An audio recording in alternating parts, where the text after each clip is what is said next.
अगर मैं आपसे कहूं कि एक ऐसा मिशन जिसने दुनिया की सबसे ताकतवर खुफिया एजेंसी CIA को भी अंधेरे में रख दिया और कुछ ही घंटों में भारत को दुनिया की सबसे शक्तिशाली परमाणु ताकतों की कतार में खड़ा कर दिया, तो क्या आप यकीन करेंगे? ये कहानी है साल 1998 की, लेकिन इसकी शुरुआत होती है उससे कई साल पहले, जब भारत ने 1974 में अपना पहला न्यूक्लियर टेस्ट किया था। उस समय दुनिया चौंक गई थी, लेकिन उसके बाद अमेरिका और बाकी देशों की नजरें भारत पर और भी ज्यादा सख्त हो गई। हर गतिविधि पर निगरानी, हर वैज्ञानिक पर शक, हर कदम पर रोक। और यही वजह थी कि भारत को अगला कदम उठाने के लिए सिर्फ ताकत ही नहीं, बल्कि दिमाग और धैर्य की भी जरूरत थी। समय बीतता गया, लेकिन भारत के वैज्ञानिक चुपचाप अपनी तैयारी करते रहे। और फिर आया 1998, जब प्रधानमंत्री अटल बिहारी वाजपेयी ने एक ऐसा फैसला लिया जो इतिहास बदलने वाला था।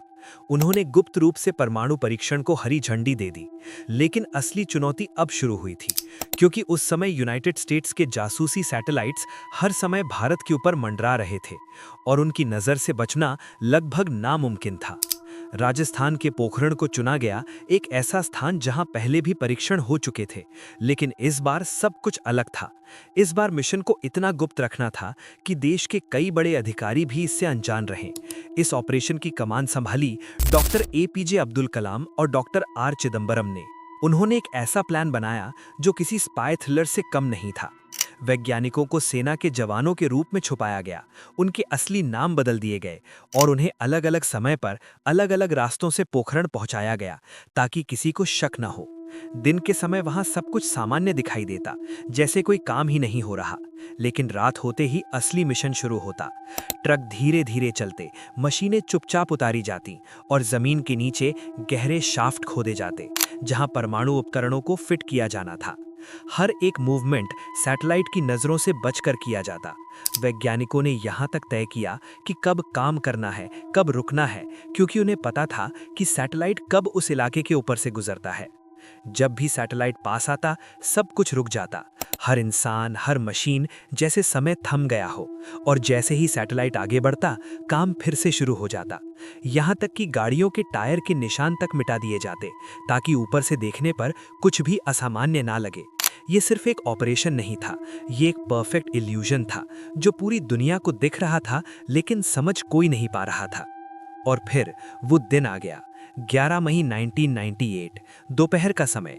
सूरज अपने चरम पर था और सब कुछ शांत दिख रहा था, लेकिन उस शांति के नीचे एक तूफान छुपा हुआ था। कुछ ही सेकंड में सब कुछ बदलने वाला था। और फिर अचानक एक जबरदस्त धमाका हुआ। धरती हिल गई, आसमान में धूल का गुबार उठ गया और उस एक पल में भारत ने इतिहास रच दिया। ये था ऑपरेशन शक्ति, भारत का सफल परमाणु परीक्षण। उस धमाके की गूंज सिर्फ राजस्थान तक सीमित नहीं रही, बल्कि पूरी दुनिया में सुनाई दी।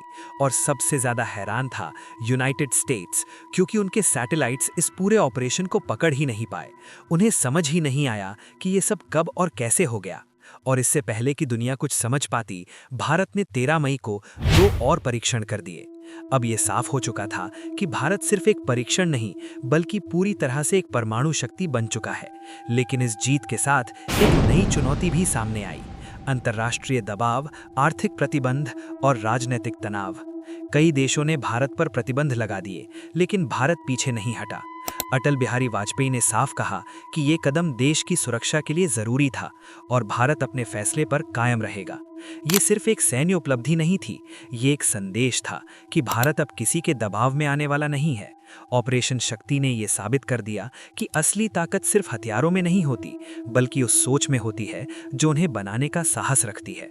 और आज जब हम उस रेगिस्तान को देखते हैं, तो वहां सिर्फ रेत नहीं दिखती, बल्कि एक ऐसी कहानी छुपी है जहां हर कदम, हर फैसला और हर जोखिम एक ही लक्ष्य के लिए उठाया गया था। देश की सुरक्षा, देश का सम्मान और एक नई पहचान। क्योंकि कभी कभी इतिहास किताबों में नहीं लिखा जाता, वो जमीन के नीचे खामोशी से तैयार होता है और फिर एक दिन पूरी दुनिया को हिला देता है।